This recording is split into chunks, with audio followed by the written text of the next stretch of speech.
I dragi moji ljubitelji skutera, dobrodošli na kanal. U ovom videu vidjet ćete neko moje mišljenje i iskustvo u vožnji ovog predivnog sim tela i želim vama da prenesem neki svoj osjećaj putovanja, performansi, udobnosti i jednostavno iskustva. Uživajte!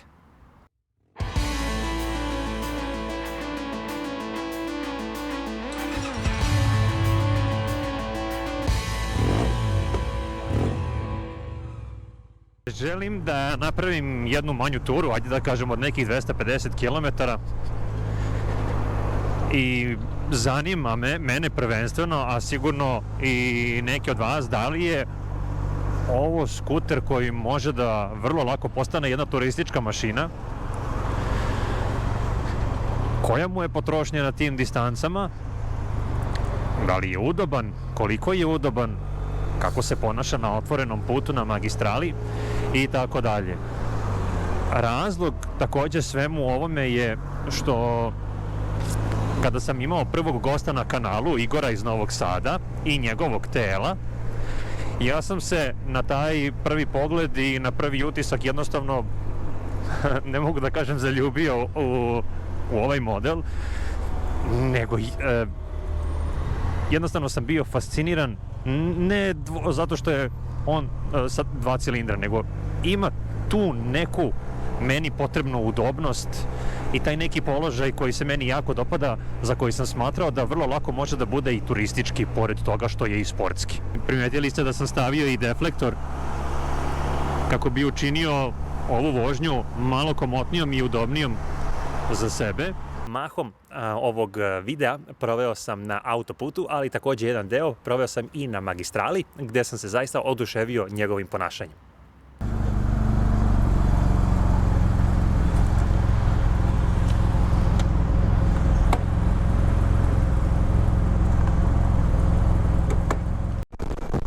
Au, kako smrdi! Joj, beži odavde! Joj! Krok, krok, krok, krok, krok, krok.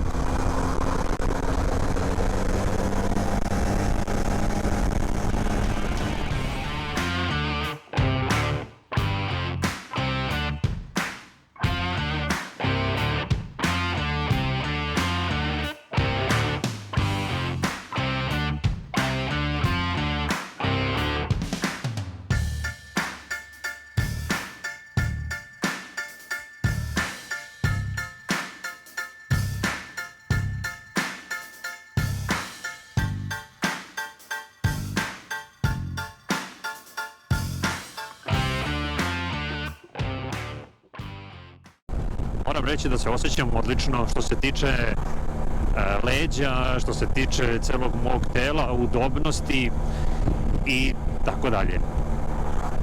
Mislim da za sada sedišta i položaj tela, što se toga tiče, je po meni i prema mom mišljenju zaista dobar i ta neka dinamika ovog sedenja i udobnosti obećava duge staze. Kada je reč o samom ponašanju ovog modela na ravnici i u krivinama,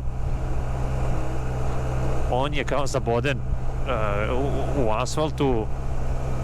Ne mogu vam opisati koliko je to stabilno i koliko je lako sa njim održavati pravac. To je pesma. Široke gume, sportski ram, odlično raspoređena masa je nešto što je najveća karakteristika ovog modela.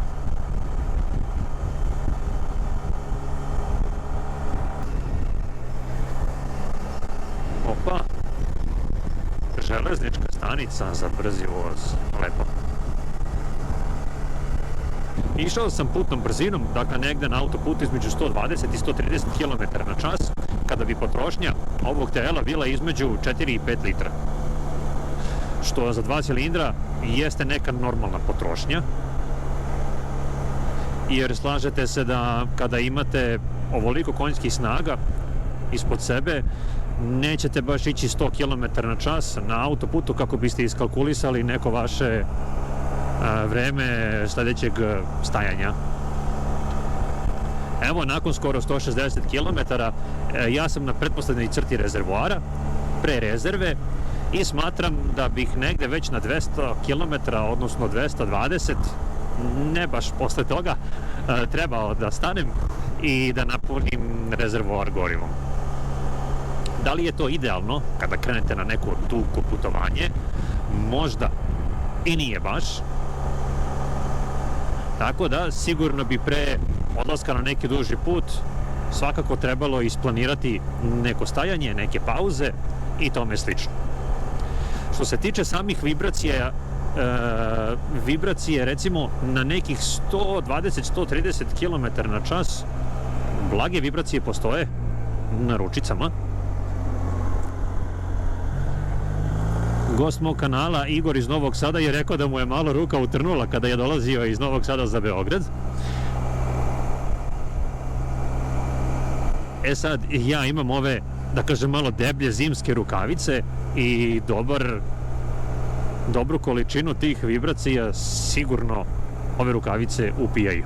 Tako da meni to zaista ne smeta.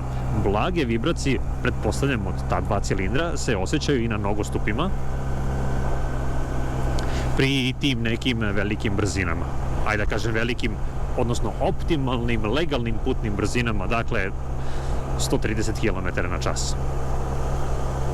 Da li mi to smeta? Ne. Ja sam trenutno dobro obučen, imam, da kažem, duboke ove cipele, čvrste pantalone i vetar mi uopšte ne smeta nigde. Iako strujanje vetra postoji u predelu kod podkolenice, jer kao što vidite, taj prednji deo je nekako sužen i meni je pola stopala već na udaru vetra i iz tog razloga sam se obukao dobro, pored bezbednosti, jel tako?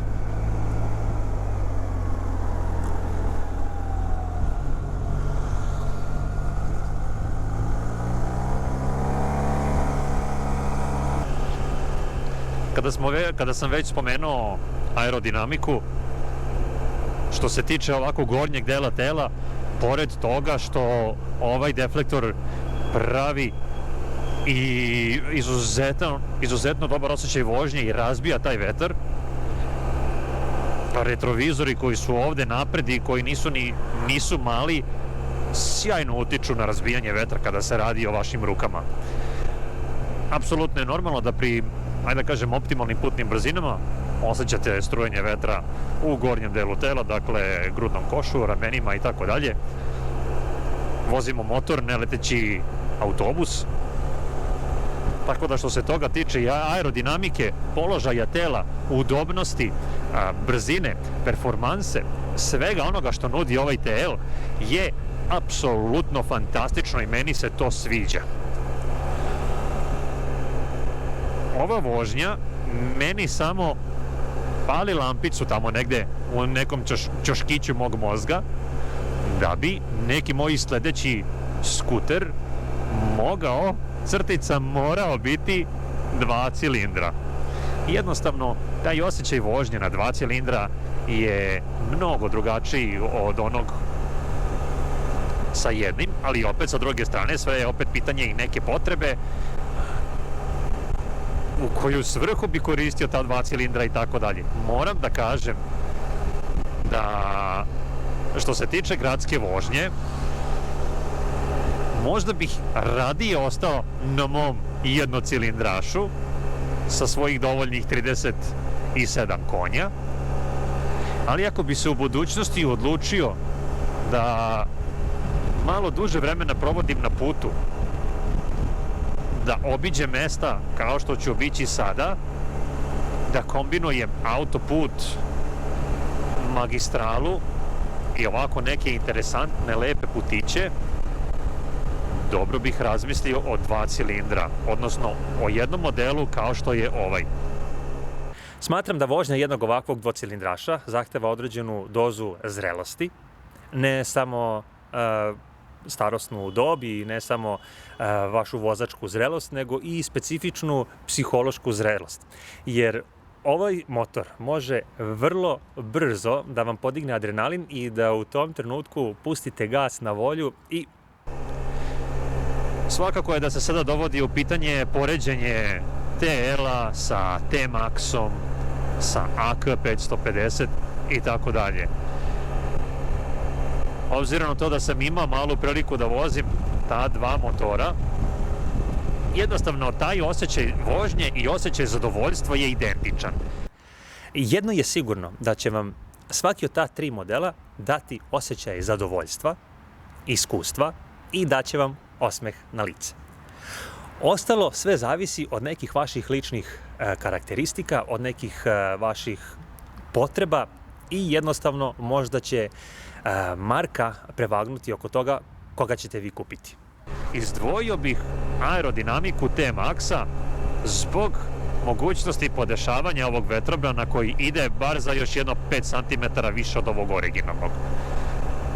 I, ajde da kažem, displej koji je mnogo moderniji od ovog, koji pokazuje šta sve ne pokazuje, brdo informacija, iz razloga što T-Max u T-Max opremi svakako ima mnogo više opreme, prikazuje mnogo više informacija i tako dalje.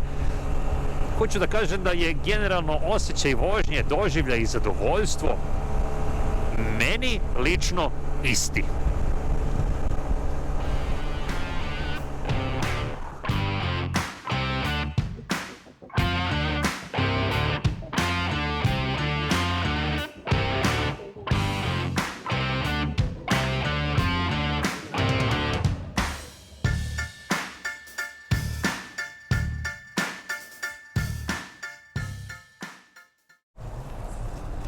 No i kao što sam pretpostavio, evo nakon 207 km meni je ostala rezerva i možemo da pogledamo tu, da mi on sugeriše da sipam gorivo, odnosno da je na rezervi. Ja sam rekao da između 200 i 220 treba sipati, smatram da je to tako i da se ne treba zezati baš sa time, ako se slažete. Tako da, sad ćemo da sipamo gorivo ovdje na izlazu iz Novog Sada i bit ćemo sigurni do Beograda. Kod ovoga je sljedeća stvar. Ovdje ima jedan onaj sigurnosti čepić. Dakle, ukoliko želite da ponesete recimo neku flašicu sa benzinom i da se natočite u međuvremenu, to može biti moguće samo ukoliko imate levak, jer obična flašica ne može pravo sipati zbog tog pina koji ovaj pištolj probada kako bi gorivo otišlo u rezervoar.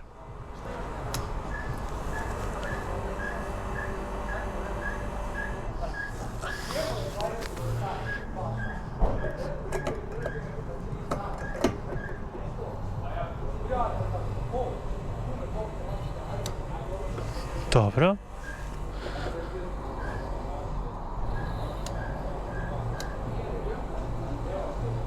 Evo ja ga polako špricam, iako on cakće, mislim da je već to. Koliko smo sipali? 9,62. Što znači da je meni ostalo trenutno negdje oko 3 litre. Ali nisam to znao ranije, da se ova rezerva pali na bar 3 litre, što znači da sam ja, ukoliko sam hteo malo da isforsiram ovo punjenje, mogu da pređem još nekih, pa da kažem 50-60 km.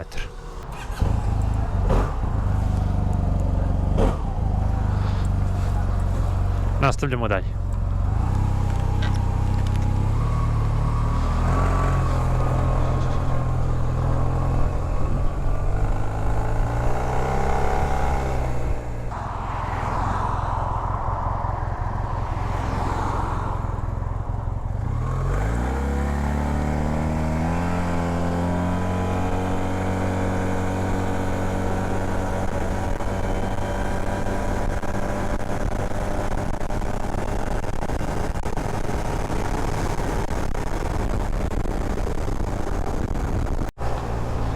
I evo sada, dok ovako idemo malo sporije, možemo da pričamo. Vratio sam se nazad u Beograd, evo trenutno nakon 287 km pretpostavljam da kada budem došao kući bit će tu negdje oko 300 km. Da naglasim da sam u Kulpinu napravio pauzu negdje od oko nekih 40 minuta, koja mi je prijela.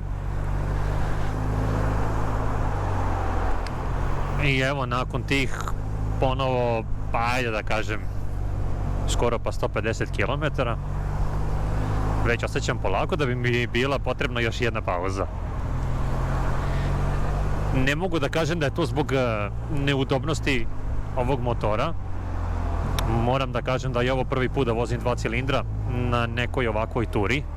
Ajde da kažem 300 km tura. Nije bog zna koliko velika, nije baš ni mala, baš onako neka optimalna. Za moj neki prvi put na motoru na čije sedenje nisam, da kažem, utreniran, na sedenje na koje moje telo nije naviklo. Ali bez obzira na to, mislim da kada bi malo duže vozio ovaj motor ovako na nekoj redovnoj distanci, na redovnom planu, kuća posao, posao kuća, jel? Mislim da bi sa vremenom bio naviknut i utreniran da na ovom motoru ne osjećam veliki zamor nakon, ajde da kažem, 300 km. Svakako treba napraviti pauzu, istegnuti se, popiti vodu, odmoriti se, ipak buka, vetar, sunce, sve to utiče na komfor, jeli?